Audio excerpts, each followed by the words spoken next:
We have been doing this for 30 years.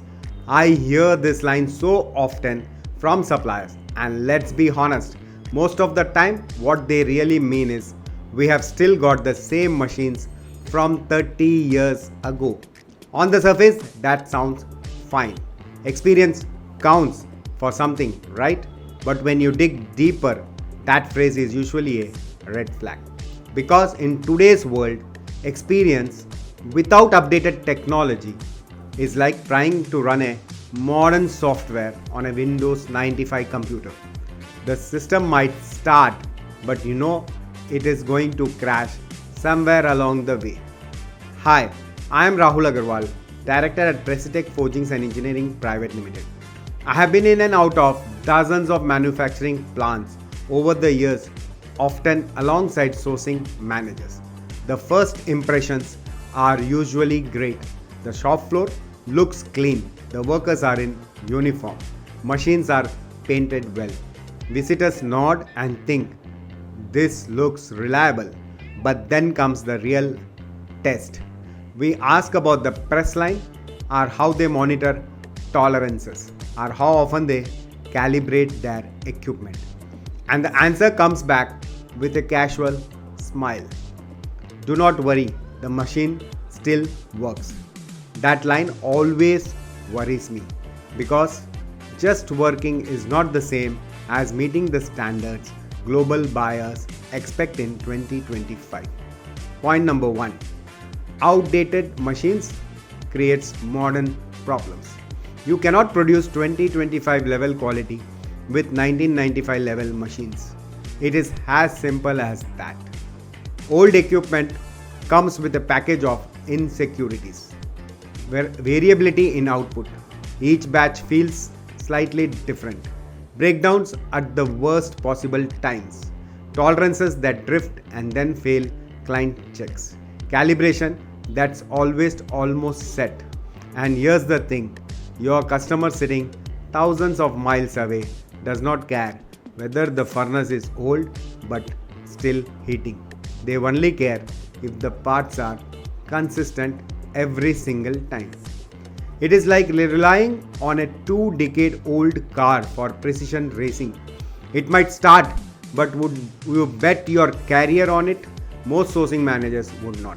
Yet somehow, many trust suppliers who operate exactly this way. Point number 2. Why buyers overlook tech? So, why does this problem slip past sourcing managers? Because the numbers look good on paper. The supplier gives an attractive quotation. Lead time seem reasonable. Cost spreadsheets make everyone happy.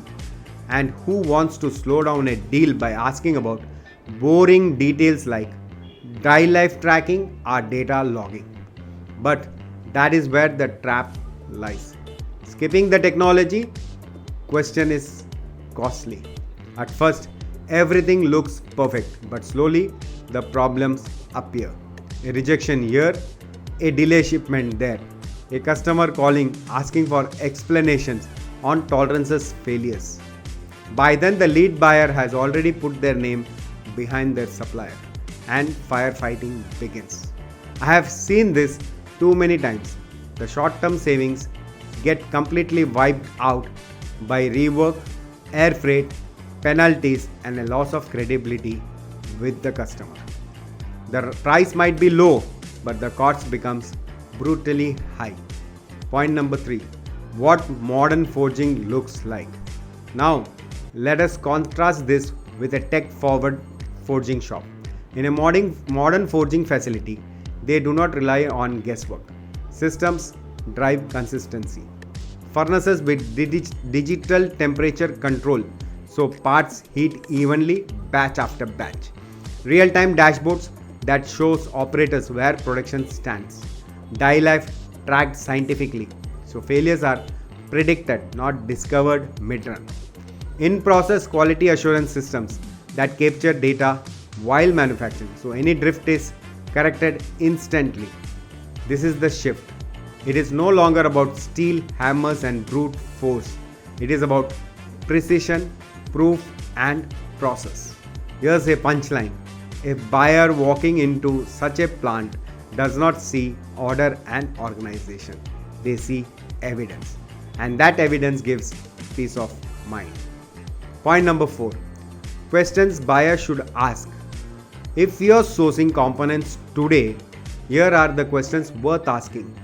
Can I see your production dashboard? How do you log calibration data?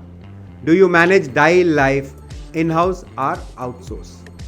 Can I track a part back to its batches with timestamps? If the supplier blinks twice, stammers, or changes the subject, that's your signal. Because reliable suppliers do not hide this information, they are proud to show it off. They know transparency is their competitive edge. So here's my thought for you. The next time a supplier says, "We have been doing this for 30 years, pause and ask, "Yes, but have your machines been doing it for 30 years as well?" Because in 2025, sourcing is not about balancing cost, it's about balancing risk. And technology is the single most overlooked risk factor in global supply chains today. Now, I would love to hear from you. Have you ever faced a situation where a supplier seemed perfect on the surface, but their equipment caused major issues down the line? Drop your stories in the comment below. Let's compare notes, because the more we share, the smarter all of us sourcing professionals become. Thank you. See you in my next video.